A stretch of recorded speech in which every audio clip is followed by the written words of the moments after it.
Have you ever tried to work out what your design style is? And by design style, I mean, what is the aesthetic that you're attracted to and that you want to install in your home?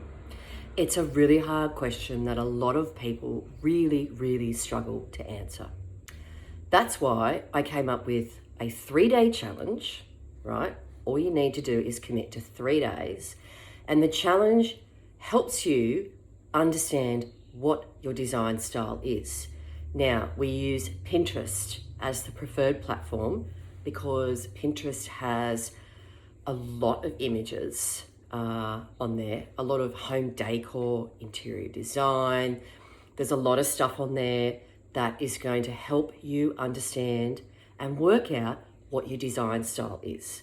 If you're interested, you can join up on my website or DM design style and I will send you a direct link. Now, this 3-day challenge I'm super excited about because it's quick, it's simple, and it's really going to give you the results that you're looking for.